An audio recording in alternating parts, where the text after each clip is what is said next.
জয় সোনা মার জয়। সকাল সকাল সমস্ত বাসি কাজ সেরে স্নান সেরে সোজা চলে এসেছি ঠাকুর ঘরে। ঠাকুর ঘর থেকে হঠাৎ শুনতে পাচ্ছি মাকে একজন গান শোনাচ্ছে। তো একজন কৃষ্ণ ভক্ত এসেছিল, উনি একটু মাকে গান শুনিয়ে দিয়ে গেল।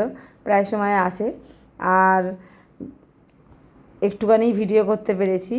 তো চলো, আজকে তো বৃহস্পতিবার, তো তোমরা সবাই জানো সবার বাড়িতেই মা লক্ষ্মীর পুজো করা হয়। তো আমিও সুন্দর করে মা লক্ষ্মীকে যেভাবে পারি আমি করি।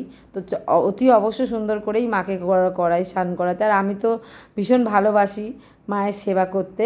তো চলো, মাকে নামিয়ে তোমাদের একটু দেখিয়ে দিলাম। আর এই ফুলগুলো যে রেখেছি আমি হচ্ছে মানে স্নানের জলে দেবো বলে রেখেছি, আর তুলসী পাতা গোপুসোনাদের জন্য রেখেছি। তো আরও ফুল রাখা আছে। তো যেহেতু তোমাদেরকে আগেও বলেছি যে আমাদের দোকানের ফ্রিজ আছে, তো সেই ফ্রিজে আমি ঠাকুরের ফুলটা এনে রাখি রাত্রিরে করে।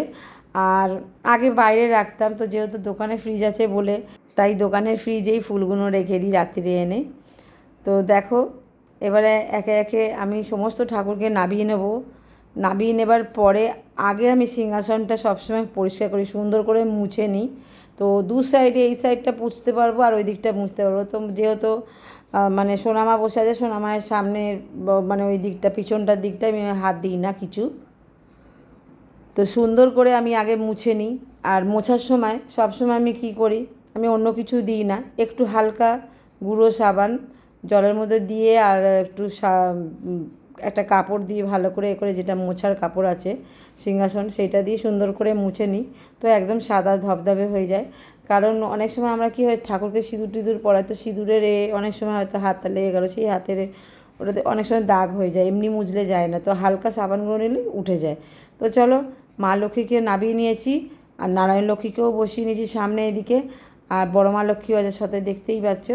তো সুন্দর করে আমি আগে একটা বস্ত্র পরিয়ে দিয়েছি মাকে।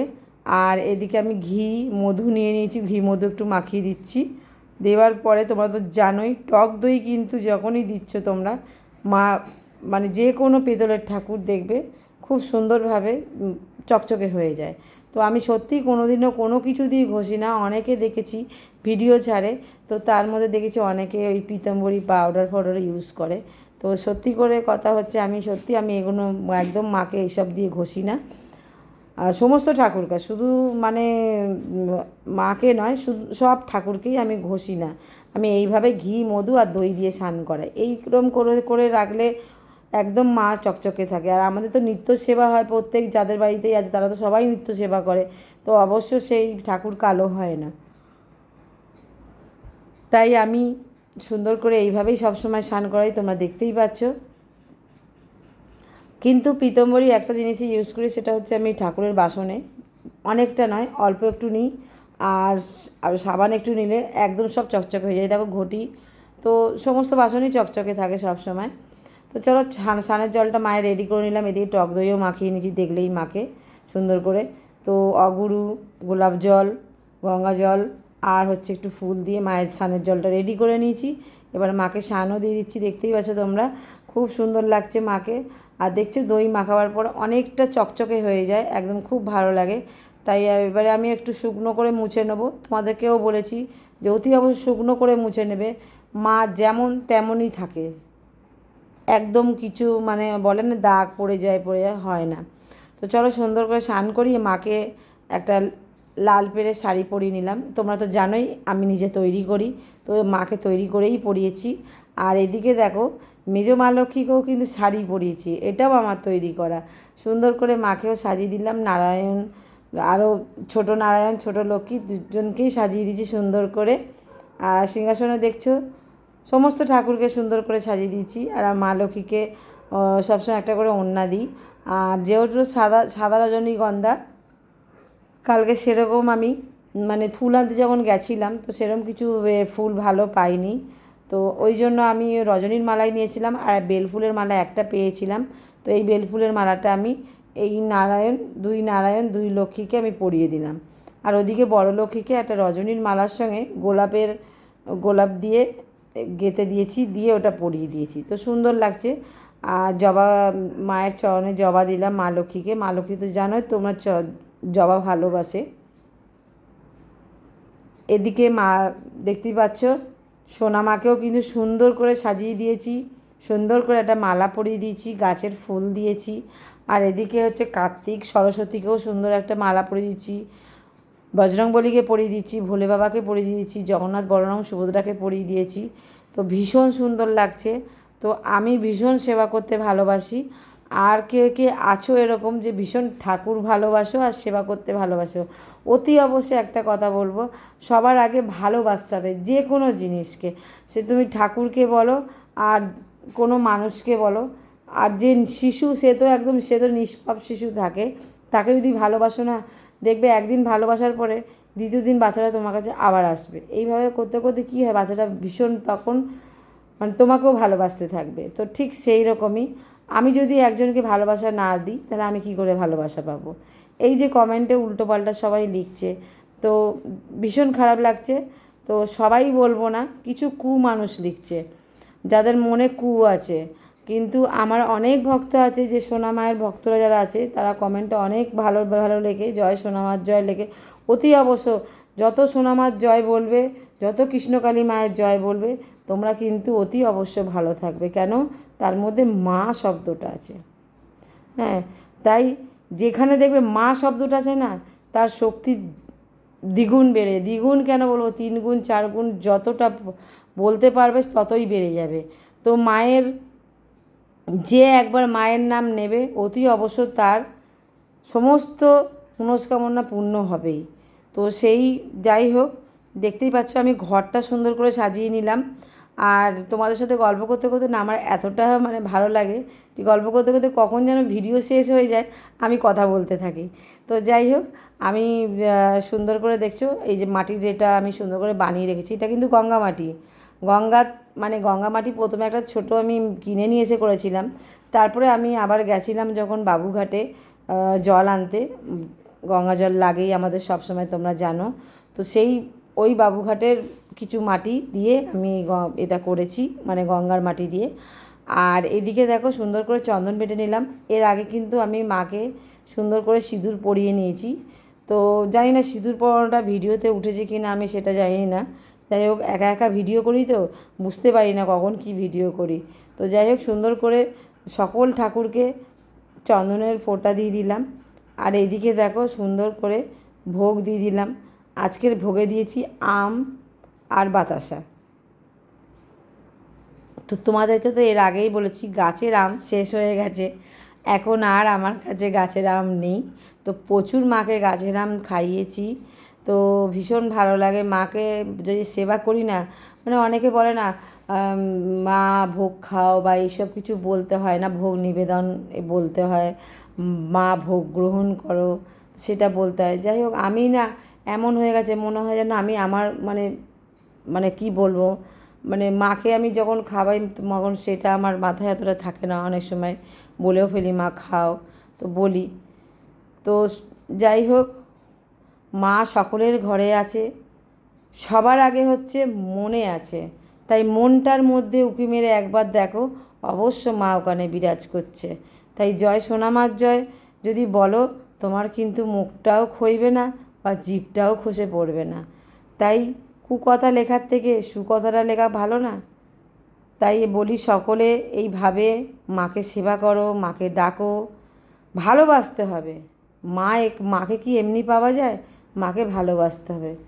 তা বলে আমি আমি মাকে পুজো করলাম, মূর্তি বসিয়ে পুজো করলাম, এদিকে ঘরের মাকে আমি সম্মান দিচ্ছি না, তাহলে সেই পুজো করে কোনো লাভ নেই। হ্যাঁ, তো সেটাই আমি জানাবো। আমার মানে কি বলবো, আমার মার কাছে আমি ছোটোবেলা থেকে কিছু পাইনি, কিন্তু আমার শাশুড়ি মা এতটাই ভালো, খুব ভালো। উনি আমাকে সব সময় সব কিছু দিয়েছে, কোনো কষ্ট দেয়নি। তো আমি যেইটুকানি হয়, তো সেই ভালোবাসাটা আমি কিন্তু ওনার কাছে পেয়েছি, যেটা আমার মায়ের কাছে পাওয়ার কথা ছিল। যাই হোক, 2 ভাই বোন ছিলাম, তো সেই জায়গায় মা হয়তো ভাইকে বেশি ভালোবাসতো, তাই ওর ভাইয়ের কথাটাই ভাবে, আর ভাইকে ছাড়া থাকতে পারে না, কিন্তু আমাকে ছাড়া থাকতে পারে আমার মা। না, আমাকে তো অনাথ আশ্রমে দিয়েছিল, তো সেই জন্য মা থাকতে পারে আমাকে ছাড়া, অসুবিধা নেই। কিন্তু কী জানি কেন আমি কিছুদিন 1 সপ্তাহের জন্য আমি ব্যাঙ্গালোর চলে গেছিলাম। তো অনেক দিন আগেকার কথা বলছি, আমার শাশুড়ি মা কিন্তু ফোন করে বলছে আমার বাড়ি ফাঁকা লাগছে, তুমি বাড়িতে চলে এসো, তুমি তাড়াতাড়ি এসো। আজকেই ট্রেন ধরে চলে এসো। তো বিশ্বাস করবেন আমি এক সপ্তাহ মানে হয়েছে না, তো আমারও মনটা ভাল লাগছিল না, তো কোনো কাজের এতেই গেছিলাম। তো সঙ্গে সঙ্গে আমি বলেছি আমি চালুর টিকিটে চলে এসেছি, মানে যেহেতু মা এই কথাটা বলেছে বলে আমি চালু টিকিটে চলে, ভীষণ কষ্ট হয়েছিল কিন্তু আমি চালু টিকিটে আমি ঠিক চলে এসেছি। তো এটাই হচ্ছে আমার কথা, যে যেখানেই থাকো, যে যেভাবেই থাকো, মাকে অতি অবশ্য ডাকো, দেখবে মা সব কিছু তোমাদের কথা শুনবেই শুনবে। জয় সোনা মার জয় কথাটা বললে কখনোই তোমাদের খারাপ হবে না, সবসময় ভালো হবে। আর আমার বাড়িতে হচ্ছে মায়ের মানে যে মন্ত্রটা, সোনা মায়ের মন্ত্রটা, জয় আনন্দময়ী সোনা মার জয়। চলো মায়ের মন্দিরে পুজোটা সেরে নিই।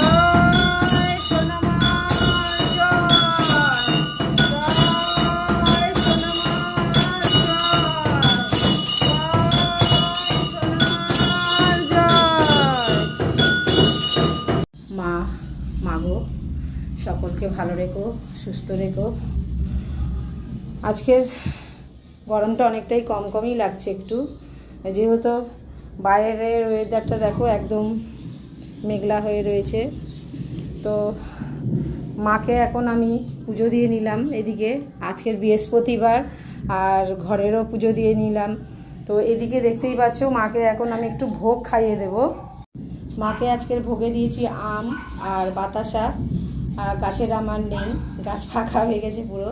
তো বাজার থেকেই আম নিয়ে এসেছি, মা লক্ষ্মীর জন্য নিয়েছি, মা লক্ষ্মীকেও দিয়েছি। মাকে এবার একটু আমি ভোগ খাইয়ে দেবো।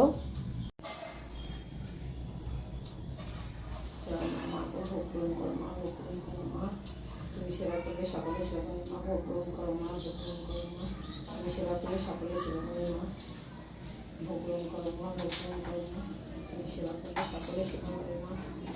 জয় মা, জলটা খাও মা, জল খাও মা, জল। সকলে এই জলটা বাড়িতে অতি অবশ্য খাবে, সকলকে সবসময় রোজই বলি এই জলটা খাবে, আমিও প্রতিদিন খাই। জয় সোনা মার জয়, জয় সোনা মার জয়। মা, মাগো আমি তো কারোর ক্ষতি করিনি মা, বা আমি কারোরটা কেড়েও খাইনি, কিন্তু যে আমাকে এরকম কুকথা লিখছে তুমি তাকে দেখো মা, বাজে বাজে কথা লিখছে কমেন্টে। আমি তো তোমার পুজো করি, এই মন্দিরটাকে দেখে মনে হয় তোমাদের যে আমি এখানে কোনো ব্যবসা করি? সব সময় এরকম কথা লেখে, মাকে নিয়ে ব্যবসা শুরু হয়েছে, মাকে নিয়ে ব্যবসা শুরু হয়েছে। আরে আমাদের কি ক্ষমতাটা আছে মাকে নিয়ে ব্যবসা করব? বলতে একটু লজ্জা লাগে না মুখে? তোমাদের মুখে বাঁধে না কুকথা বলতে? এত কুকথা বলো তোমরা। দেখো তো বাবার শিবলিঙ্গ প্রতিষ্ঠা করা আছে, প্রাণ প্রতিষ্ঠা করা, মা প্রাণ প্রতিষ্ঠা করা। তো এখানে কোনোদিন এরকম হয় যে কেউ ব্যবসা করে খাবে মন্দিরে? কেন কুকথা লেখো, বাজে বাজে কথা কেন লেখো? তোমাদের কি ঘুম হয় না রাতে নাকি? তোমরাও তো ভিডিও করতে পারো, ভিডিও করে ছাড়ো। আমার ভিডিওর মধ্যে তোমরা এরকম কুকথা কিসের জন্য লেখো? আমি ব্যবসা করি নাকি তোমরা আজে বাজে কথাগুলো লেখো?